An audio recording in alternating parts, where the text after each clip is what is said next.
Hello everyone, I'm Ankit and you're watching StudyIQ IAS English. In our today's video, we are going to find out why is elephant population in India declining in recent times. And is it, I am saying so, elephant population are declining? No, it is a government survey that has told us. So we are going to discuss everything about elephants and elephant census in our today's video.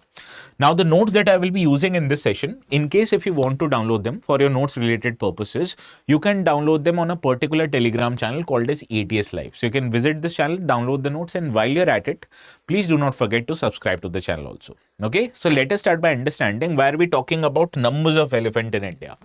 This is because the India's Asian elephant population has been estimated to be more than 22,446 elephants in particular. Now this figure has been come out of a survey which was much delayed. Now I need to understand the elephant survey in India is conducted by Wildlife Institute of India. And this survey usually is conducted once every 5 years. Now the last survey which was conducted back in 2017 and 18, it informed us that India had more than 27,000 elephants. So based on the previous data, we can say that the elephant population in India this time has declined by 17.81%. So on one hand, you will be worried that yes, India's elephant population has declined, but government says no reason to worry. And the reason that government is saying we do not have any reason to worry is because changes in methodology, how we count elephants. So the government says that the previous data isn't comparable with the latest data about numbers of elephant. So let us understand how are elephants counted in India, what is the methodology used by government and how it is different than last time. Now, as I told you, elephant survey in India is conducted by an institute which comes under Ministry of Environment, Forest and Climate Change. This institute is called as Wildlife Institute in India. So now what is the methodology employed by them? Let us understand this. Earlier, up till 2002 in particular, the government used to directly count the number of elephants and this was called as total direct count. So the physical count of elephants, like how physically people of India are determined, similar way we used to count the number of elephants. Do you think there will be any challenges? Yes. It becomes quite difficult for forest officials to count elephants located in remote parts of the country. It also is very physically difficult for you to count number of wild elephants in India. So this method lacked scientific basis, so government stopped using this kind of a counting method. Now to corroborate the amount of elephants in India, government these days utilizes what is called a sample block count of elephant. So first of all, government fixes a particular piece of land or a particular piece of forest where they count the number of elephant and then extrapolate this figure to come out with an estimate of the total number of elephants. And in this sample block counting method, a survey of limited area was done earlier, which was fixed of 5 square kilometers. Now government this time has increased this to 100 square kilometers of area and has divided this area into 4 pieces of 25 square kilometers of land. So why the last time data is not comparable? Because the amount of area which was utilized for sample block size has been increased by 4 times, right? Similarly, to corroborate this data, government also utilizes or counts the number of elephant who visit to nearby water bodies in order to find water. Now, the officials in this method, they ascertain the sex and the population of elephant who visit to have water and corroborate these two data individually. So this gives you an estimate of number of elephants in India. Now, there are other methods used in this regard also. For example, to count the number of tigers in India, it is very easy because tigers individually have distinctive form of patterns on their body. But elephants, for that matter, do not or are not having this kind of a characteristic. So for elephants, capturing their genetic marks become very essential because they are different than tigers. Now, in order to capture their genetic mark, what forest officials do is that they indirectly ascertain their genetic mark by asserting the elephant dung. Now, one good thing about elephants is that they defecate about 14 to 15 times a day. So, amount or availability of elephant dung is quite plentiful in the forest areas. So, it is not very difficult for government officials to study this dung and they capture GPS related data and genetic related data of elephants. And they utilize this genetic data and they add to it the ground survey which they already do through Waterhole count and through sample size method. And they use or they feed this data into mathematical models which helps us derive the final estimate of amount of elephants available in India. So this is the methodology used by government, where they utilize genetic data and corroborate it with the sample data that they amount estimate. And they feed this data into a mathematical model which tells them the exact estimate of elephants in India. So this was how the survey is conducted. Now, what is important about this survey is its recent finding. It tells us about the availability of elephant and distributes them based on different regions where elephants are available. From this data, you can say that the highest amount of elephants available in India are in the Western Ghats region. And this data also tells us what are the individual problems the elephants are facing in their respective areas.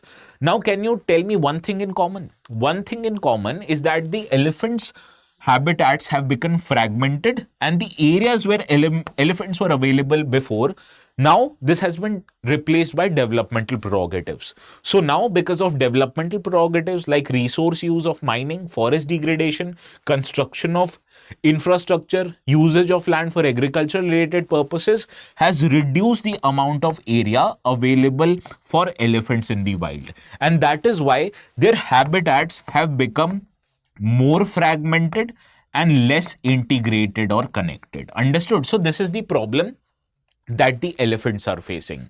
So what this implies for our conservation of elephants, it says that elephants are increasingly becoming disconnected between habitats. So this reduces the amount of travel that elephants do, and it also increases the instances of man and animal conflict, right? So how can we deal away with these problems? It includes, we can strengthen the habitat linkages, and for that government has started an initiative of creating and identifying elephant corridors in the country, and more than 150 elephant corridors have been identified. Similarly, government is also making better land use planning so that we segregate the lands which are meant for developmental or for population related purposes, and we water tightly separate them from the areas which are in wild where elephants are available. Similarly, we also can use community in order to deal with instances of man and animal conflict, and there are many national and regional examples. For example, there is a Gaj Yatra campaign started by Government of India to increase the awareness among local people about how you can successfully manage the elephants population in India. Similarly, a Gaj Mitra scheme of Assam also wants to enlist the help of local people in order to reduce the instances of man and animal conflict. Also, scientific law enforcement is very essential if we want to control the amount of poaching that is done with the elephants for their tusks, right? So these are the instances how you can better your conservation as far as elephants are concerned. Now, there was one PYQ that appeared in UPSC exam back in 2020. Just look at this PYQ. Can you solve this PYQ based on our today's discussion? Most probably no. So we need additional data on elephant so that we are able to solve questions if it appears in this manner in a future exams. So in this regard, let us talk about elephants in India. Now, in general, in the world, there are three species of elephant. These are African savanna elephant, African forest elephant, and Asian elephant. An Indian elephant is a type of Asian elephant. Now, before moving into Asian elephants, we need to understand the differences in behavior of African and Asian elephants. Now, some male Asian elephants, not all, some male Asian elephants have tusks, whereas both male and female African elephants have tusks, which means Asian female elephants do not have tusks. So this is one big difference between the two. Similarly, the herd sizes of elephants in Asia are smaller in number as compared to herd sizes of African savanna elephants. So the group of elephants in Africa are larger as compared to group of elephants in Asian elephants. So these are the primary difference between Asian and African species. Now let us come back to Asian elephants which are available in India. Now there are three subspecies of Asian elephant: Indian, Sumatran and Sri Lankan, and no points of guessing which kind of species are available in India. Now whenever we discuss about any important animal in news, we generally base our discussion in three different groups. First, we determine their habits. Then we go and talk about their known habitats. And on the end, we discuss their protection status. So why don't we start with their protection status? Now in the IUCN Red List, elephants are categorized in endangered territory. Whereas India's Wildlife Protection Act is concerned, they are given highest protection status, which means they are mentioned in Schedule 1. And this means that capturing and hunting of elephants are criminally punished in India. So you can't capture or hunt elephants in India because they are mentioned in Schedule 1. Similarly, in CITES, which deals with transfer of species in wild from one country to another, that is also prohibited until unless there is an emergency like situation, because they are mentioned in Appendix 1. So with this, we have dealt with the protection status of elephant. Now let us talk about their habits, and in the end, we'll talk about their known habitats. Now, elephants, we already know that these are largest terrestrial mammals that live on Earth. Now, these are available in Asian continents also. Now, one good thing you need to understand about the differences in behavior of elephants, particularly differences in male and female elephants. Now, the largest and oldest female elephant in the group would be the head of this group, unlike many other animals like lions and tigers. So, it is the largest and oldest female elephant is the head of the group, and it is known as a matriarch grouping of elephants. Similarly, the time period for which elephant bears a child is also quite huge as compared to humans. Now, humans bear a child for what duration? For 9 months.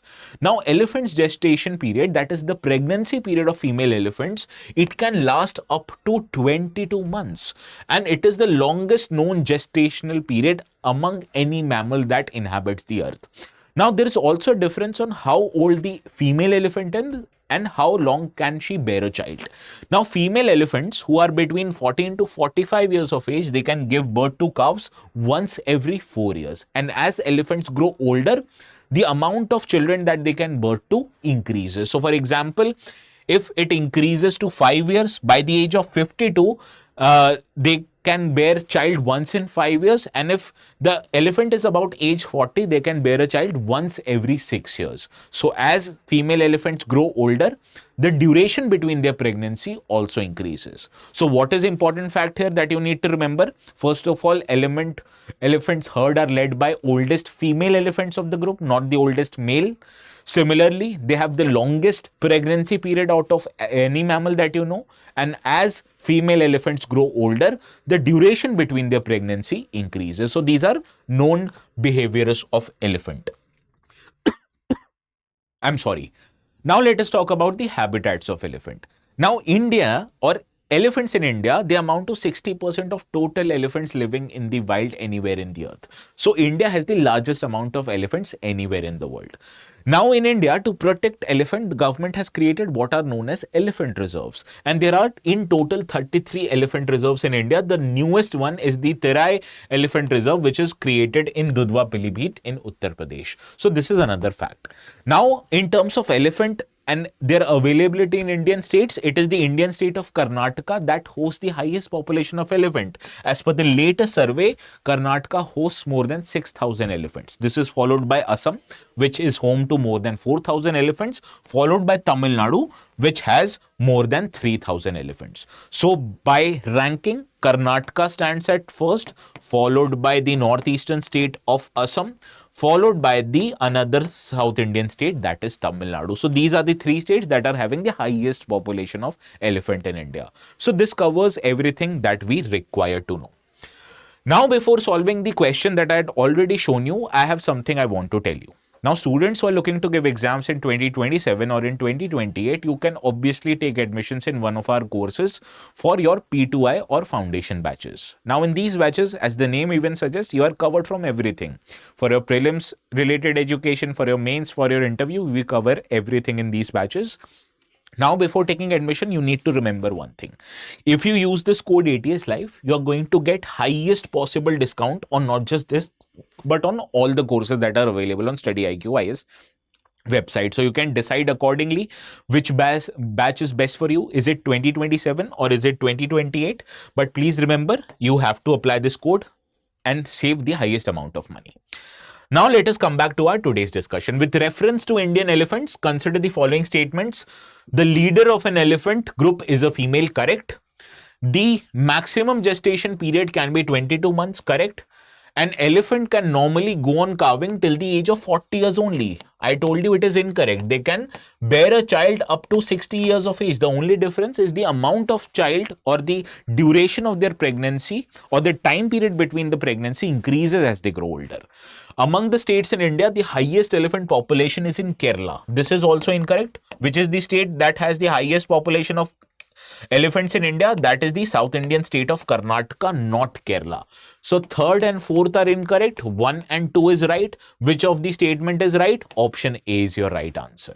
So this brings the end of our today's discussion. I've supplied you additional data which will be important in your exam. So note this data somewhere and write it in your copies. Also, you can get this notes exactly in this form which I've been using in the PPT on this particular Telegram channel. And if you have problems in locating this channel, you can always scan the QR code. So we'll see each other again. Please have a very good day.